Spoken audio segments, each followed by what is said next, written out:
Hi అండి, లతాలాగు స్వాగతము. అందరూ బాగున్నారా? నేనైతే బాగున్నానండి. మీరు బాగుండాలని మనస్ఫూర్తిగా కోరుకుంటున్నానండి. ఏమండి, నేను మీకు ఇంటర్ కాలేజ్ తర్వాత డిగ్రీ గురించి షేర్ చేస్తానని చెప్పాను కదండి.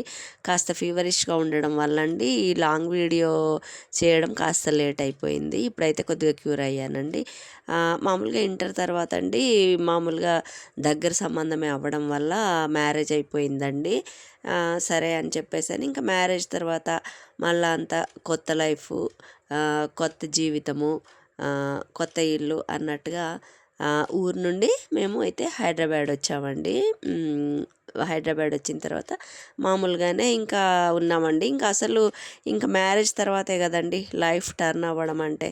ఇంకా అసలు మెయిన్ మలుపు ఇక్కడే కదండి. ఒక పువ్వులా వికసించాలన్నా, హ్యాపీగా మనిషి జీవించాలన్నా మెయిన్ టర్నింగ్ అయితే మ్యారేజ్ తర్వాతే అని నేను అనుకుంటున్నానండి. ఇంకా అట్లా హైదరాబాద్లోనైతే ఉన్నామండి. ఇంకా మామూలుగా ఇంటర్ తర్వాత ఖాళీయేనండి. నాకు ఎలాంటి జాబు లేదు, ఇంటి దగ్గరే ఉండేదాన్ని, ఖాళీగానే ఉండేదాన్ని. ఇంకా మామూలుగా ఖాళీగానే ఉంటూ ఉన్నప్పుడు ఏం జరిగిందంటే, ఒక ఆమె ఎవరికోనండి ఒక దగ్గర ఒక చిన్న టీచర్ జాబ్ చేసేదంట. ఆమెకు ఆ వర్క్ ప్లేస్ అనేది కాస్త లాంగ్ అయిపోయి ఆమె ఏం చేసింది, వేరే చోటికి ఆ చిన్న టీచర్ జాబు అక్కడికి ఆమె ట్రాన్స్ఫర్ చేయించుకోవాలనుకుందంటండి.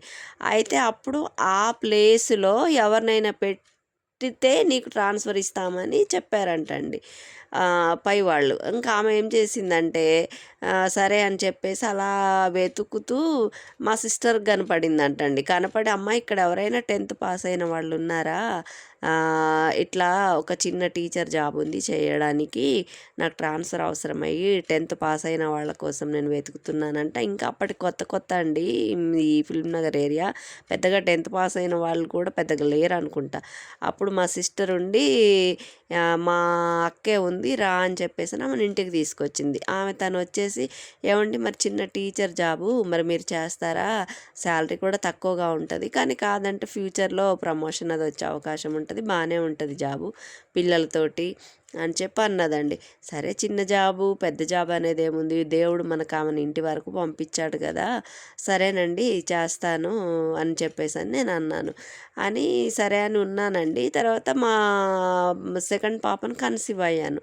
కన్సీవ్ అయిన తర్వాత అప్పుడు ఆ చిన్న టీచర్ జాబ్కి ఇంటర్వ్యూకి పిలిచారు, జాబ్ ఇచ్చారండి. ఇంకా సరే ఎట్లయినా చేద్దాము, చిన్న జీతము అది ఇదని అనుకోకుండా ఆ జాబ్లో అయితే జాయిన్ అయ్యానండి.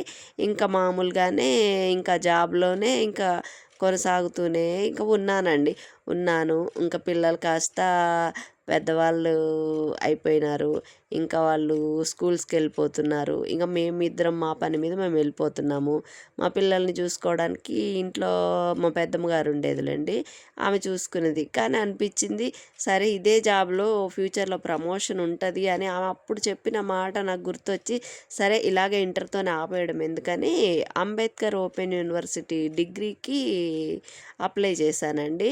ఎంట్రన్స్ పాస్ అయ్యాను. నేను ఇంటర్లో చేసిన రిలేటెడ్ సబ్జెక్ట్ ఏదైతే ఉందో ఆ సోషియాలజీ అవన్నీ, దీనికి నేను రిలేటెడ్గానండి అంబేద్కర్ ఓపెన్ యూనివర్సిటీ డిగ్రీ చదివానండి. దేవుడి దయ వల్ల పాస్ అవ్వడం కూడా జరిగిందండి. ఇంకా సరే అని చెప్పేసి అని ఇంకా ఈ టీచర్ జాబ్లోనే కొనసాగుతున్నానండి. హ్యాపీగానే ఉన్న జాబ్లోనే కొనసాగుతూ ఉన్నాను. కానీ ప్రమోషన్ అయితే నాకు ఇప్పటి వరకు రాలేదండి. సరే, రాకపోయినా ఉన్న జాబ్లో నేనైతే చాలా తృప్తిగా ఉన్నాను. నాకు బెస్ట్ టీచర్ అవార్డు వచ్చిందండి. దానికైతే నాకు చాలా సంతోషంగా కూడా ఉంది.